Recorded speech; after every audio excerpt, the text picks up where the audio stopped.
Morning, high school hoops fans. Just a quick video to talk about my personal opinion, top 10 all classes, Louisiana high school basketball.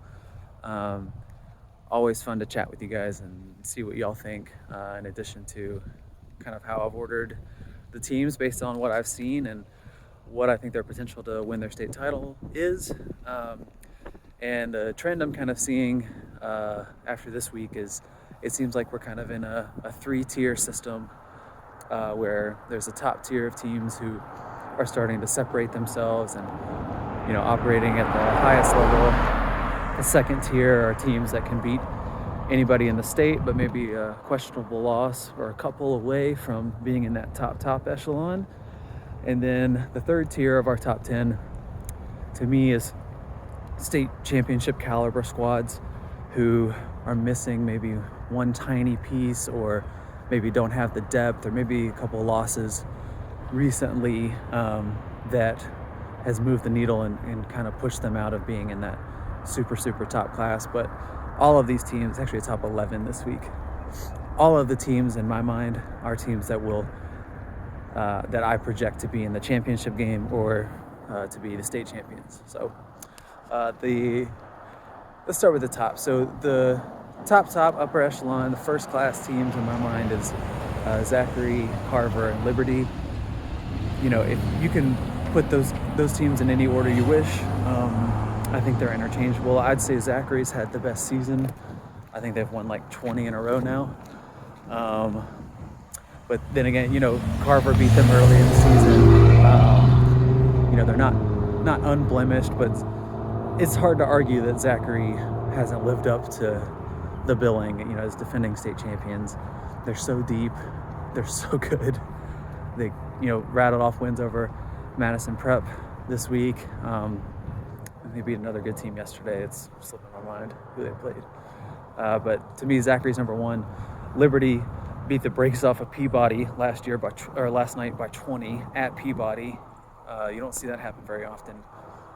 I think Liberty is kind of a sneaky pick for top team in the state. They play like the beautiful game. Like, Jacob Wilson is a maestro with the ball.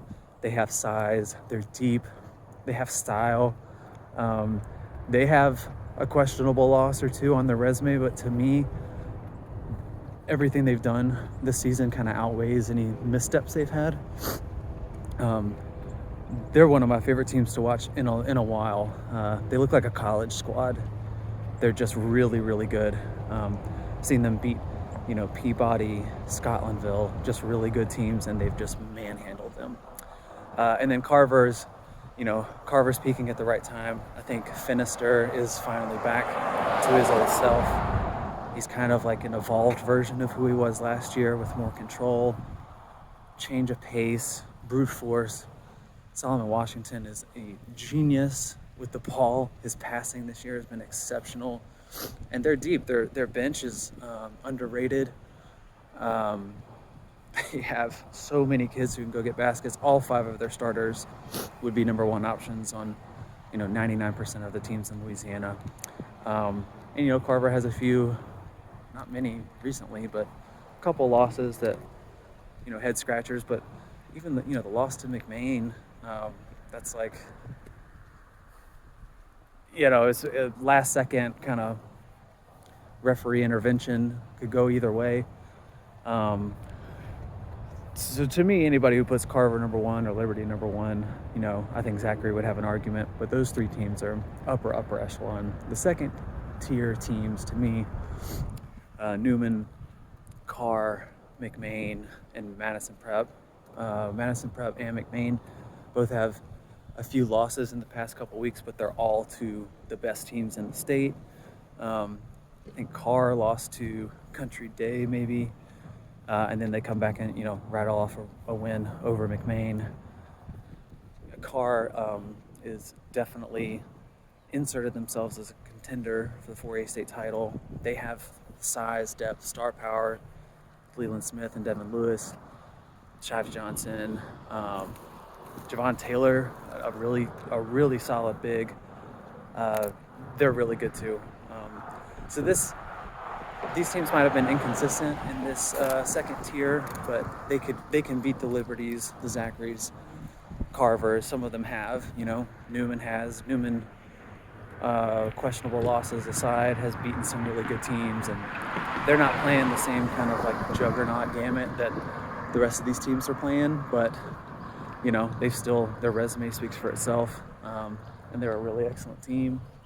And then the third tier, I would say, would be, I have Bossier, Scotlandville as 10, Ash, and St. Paul's. Those are all teams that are going to compete for the state title.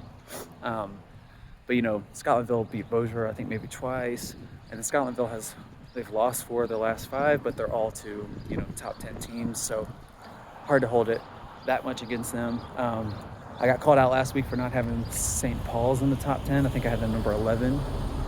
And then going back and looking at their resume, I think they're right. St. Paul's deserves to be in the top 10. They're a great team, led by Zach Finn and Reese. Deep. Just another team that's going to vie for a state title. So to me, that's kind of where we're at. Love to hear the arguments for or against it. You know, I'm sure teams think McMain is better than Newman. I think that's up for debate, especially since Newman beat McMain so badly in their game. But I do think that it's pretty solid that those top 3 teams are the top 3. I think it's hard to argue against that. So looking forward to hear what y'all have to say. Yeah, post it in the comments below, and talk to y'all soon.